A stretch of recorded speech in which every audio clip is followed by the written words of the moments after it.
And Madame Aliou-Marie is facing calls to resign for flying on a private plane to Tunisia for holidays.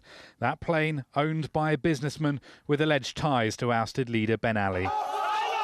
With pictures like these coming daily from the Middle East, it was very bad timing for the politicians. The French media has had a field day, painting the two as cozying up to despots and autocrats. How comes that the French foreign minister and the French prime minister were going to these countries at this very moment when, in the case of Tunisia, the repression and the revolt had already started, and at a time when one could imagine that the French diplomacy was aware that there was a risk of contagion. But the Prime Minister insists he's done nothing wrong.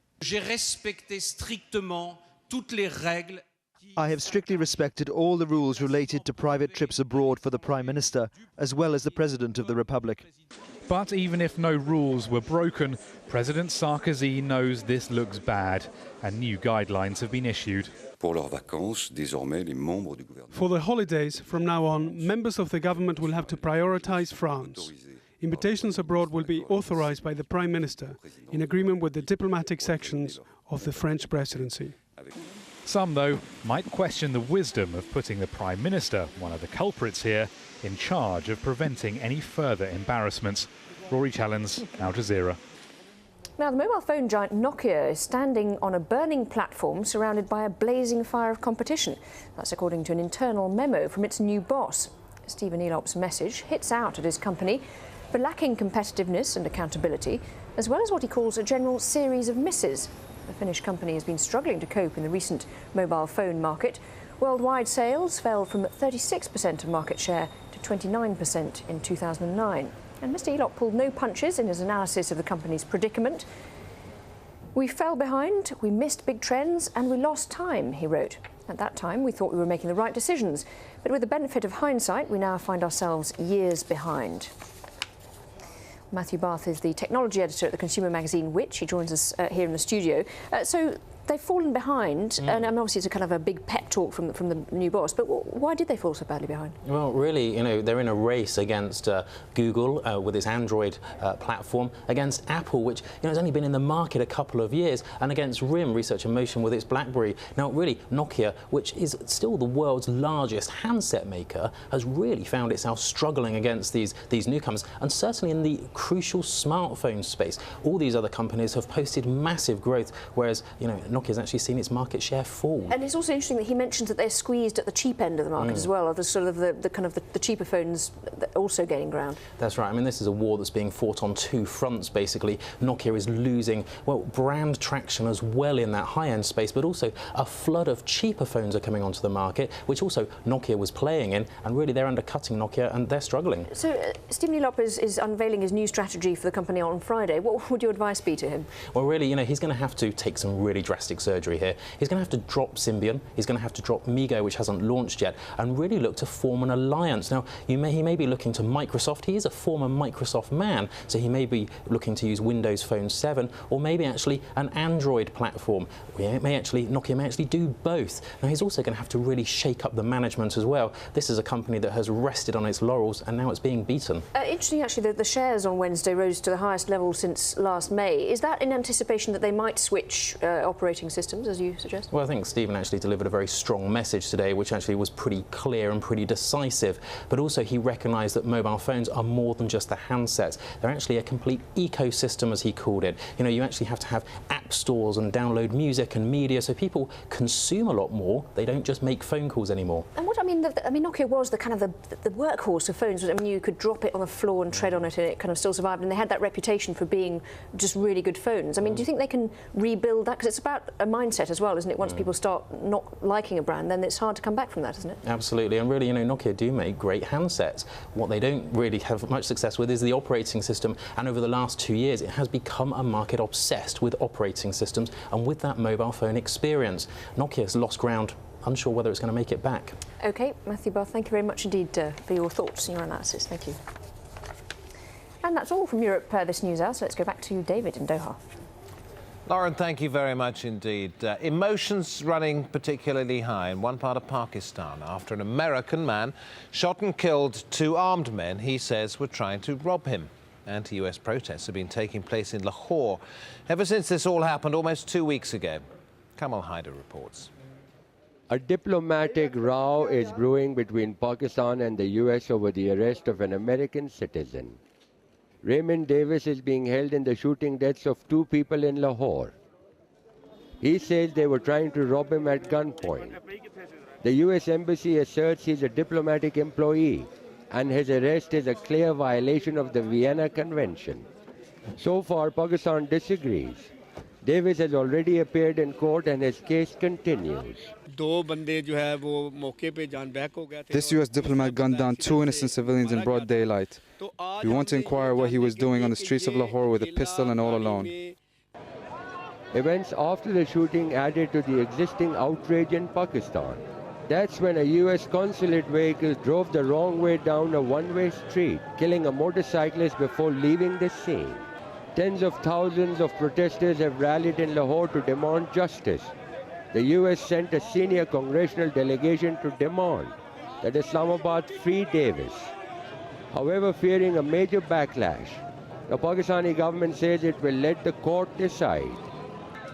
That's not good enough for some US lawmakers, who are now threatening to stop aid to Pakistan. The event is now creating a complex scenario, with Pakistan jeopardizing its relations with its largest provider of economic and military assistance, while the USA stands to alienate one of its major allies in the war next door in Afghanistan.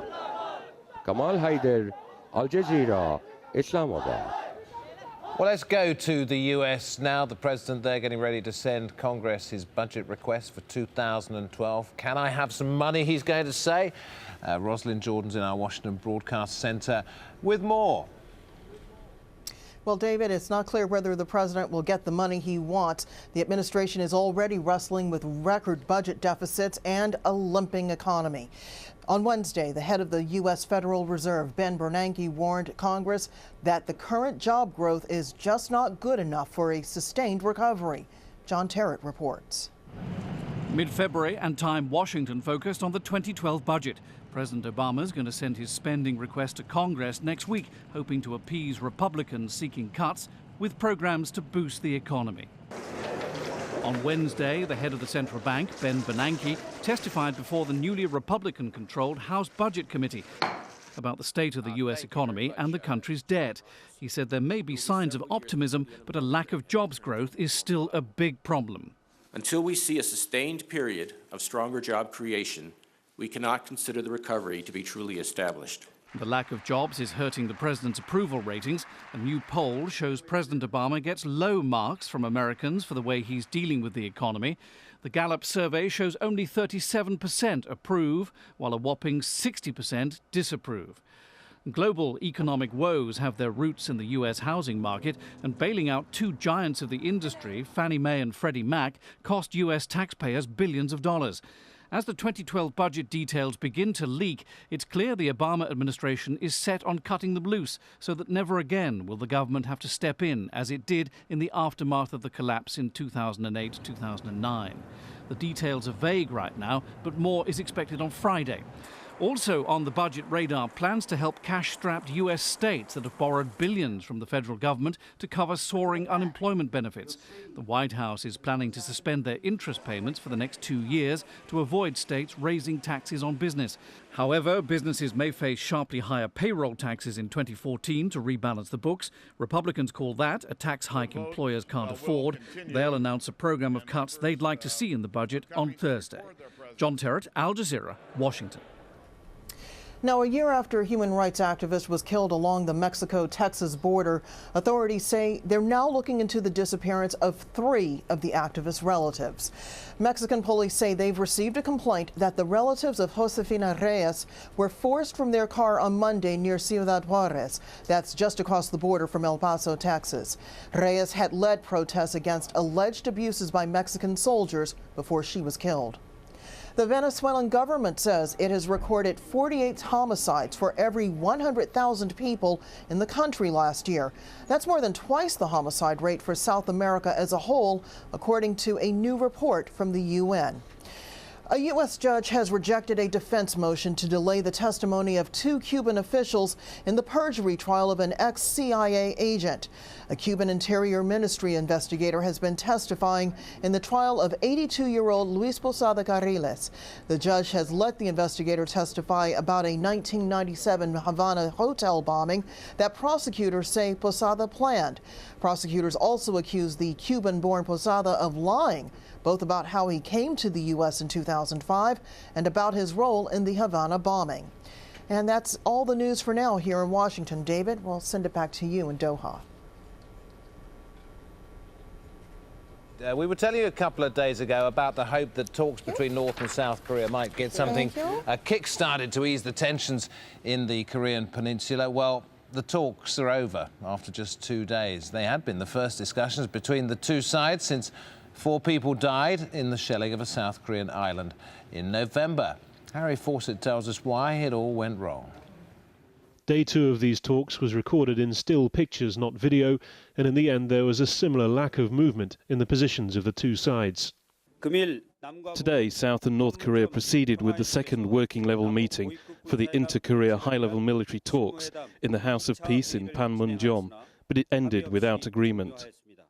South Korea wanted any high-level talk to centre on and result in so-called responsible measures for 2 fatal incidents in 2010. The shelling in November of Yeonpyeong Island, south of the disputed Western Sea border. 2 Marines and 2 civilians were killed, and the sinking of its Chonan warship in March with a loss of 46 lives. According to the South Korean account, the northern delegation said those issues would only be embraced as part of a wider discussion about provocations by both sides. Not good enough for their southern counterparts.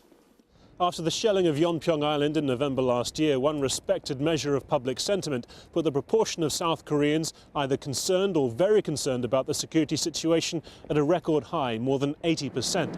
At Seoul's War Memorial Park, there was little optimism that the talks would advance the cause of peace. Before any talks, the North should have provided a sense of trust. Without trust, real dialogue cannot happen.